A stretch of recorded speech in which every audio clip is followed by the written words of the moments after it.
Boys and girls, ladies and gentlemen, children of all ages. I wasn't actually sure if this was going to happen or not, but it turns out our predictions did end up indeed being right, because the Transformers 1 box office is an absolute disastrous dumpster fire. Their opening weekend is trash. Now that we've got the official updated numbers, since all of this stuff actually came out, it is now even worse than what we had initially thought. This movie came in way under expectations and is now getting beat by Beetlejuice, ladies and gentlemen, in its literal third weekend in the box office. A Transformers brand, who the only thing good that is currently going on with the Transformers brand is none other than, of course, the comics out there, which are absolutely excellent. But we've seen the shows and the movies absolutely be in a very bad spot right now. The television show, the cartoon, the animated one over there on Paramount Plus, is full of diversity, inclusion, and equity, trying to push a bunch of nonsense, agenda-driven stuff. So, of course, that has turned off a lot of fans and a lot of audiences out there from taking their kids to something like this. And then, of course, we've seen what the current state of the movies have been and how much of a disastrous dumpster fire that has currently been. Well, it turns out, boys and girls, Transformers 1 is most likely going to end up losing money,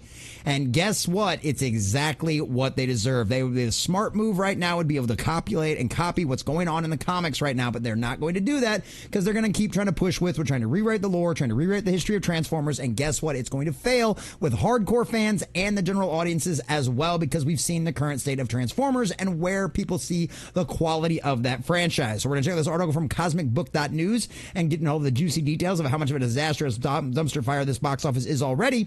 But before we do, if you do enjoy our content, hit that like button, share with all your friends, and subscribe or follow if you have not already, boys and girls, because we are grinding, we are growing, and I could not do that without every single one of you. Also, leave us a comment section down below. Were you one of those people that actually went to saw Transformers 1? Did you enjoy it like so many other people out there? What do you think is wrong with this movie? What do you think the problems with it are? Or did you not even bother because of the kind of rewriting and nonsense you expected from this movie? Let us know what you think about all that down below.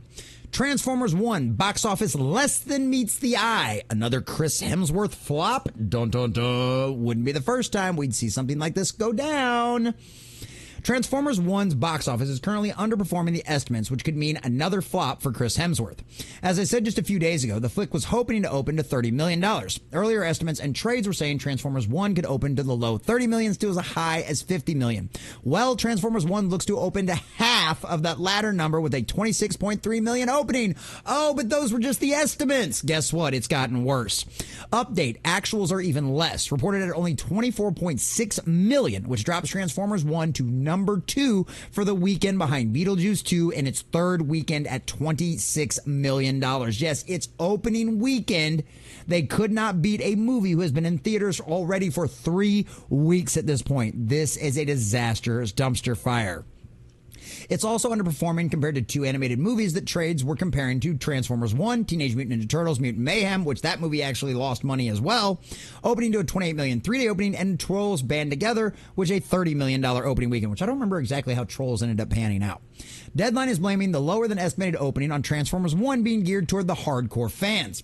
That's because it's more boys than fanboys, states the site. Oh, really? Why is Transformers 1 underperforming? Now, I haven't seen the flick, says Matt McGloin, and it has an A+ cinema score and a 98% Rotten Tomatoes popcorn meter, formerly known as the audience score. But I have to question if it's for the fanboys, at least for how they marketed it. I did watch the first trailer, so did we, and Transformers 1 came off as a Disney Pixar version of Transformers. Yeah, it came out as a bunch of slapstick kind of jokes, a bunch of silly little nonsense, like everything's trying to be like Guardians of the Galaxy, and it just doesn't go over very well. Director Josh Cooley even directed a Toy Story 4, so you can't tell me Paramount wasn't going for a Toy Story approach to the franchise. However, then it seemed that the closer we got to the release, the marketing switched gears and attempted to make the flick a lot more serious, guessing because ticket sales were in the gutter, as we all very well know now. The original series in the 1986 animated movie that the fanboys grew up with looks to me much less serious than this movie, which also looks to be filled with goofy Marvel-style wannabe jokes. Like I said, they're trying to make everything into Guardians of the Galaxy, and it doesn't work. It falls flat a lot of the time because they just can't pull this stuff off.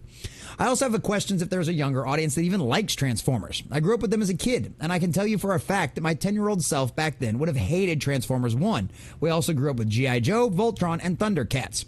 I would have despised all the goofy jokes, and I would have despised the voice cast. Chris Hemsworth is no Peter Cullen, not by a long shot, And Brian Tyree Henry is sure as fuck no Frank Welker. Keegan-Michael Key's Bumblebee also seems to be as annoying as fuck, and truth be told, I was never a fan of Bumblebee as a kid. So without seeing Transformers 1, that's where I'm coming from, and I'm guessing I'm not alone. Transformers isn't Toy Story, and you can't have it both ways. That said, maybe Transformer 1 is really good, but if so, again, they marketed it all wrong. I think fans wanted something that was like shown at the start of The Rise of Beasts, not Disney-fied goofiness.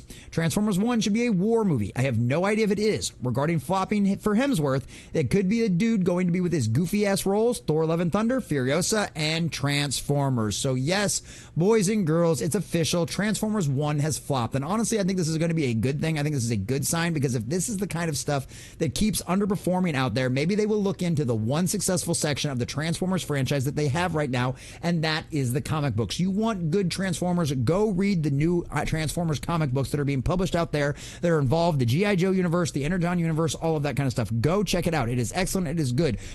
Just go ahead and avoid Transformers 1, because until they decide to go into the more serious direction, taking these cartoons in the proper way that actually made it to where they're not have to worry about everything being a flop, everything being funny, everything being ridiculous, everything being over the top ridiculous humor, and you actually take a more serious tone that Transformers that has always sold well with the fans and the audiences. There's a reason why Batman the Animated Series is considered one of the greatest animated shows and adaptations of all time, because it took itself seriously. It gave us dark tones, it gave us good quality storytelling, it gave us scary moments that kids and fans and adults could also relate to.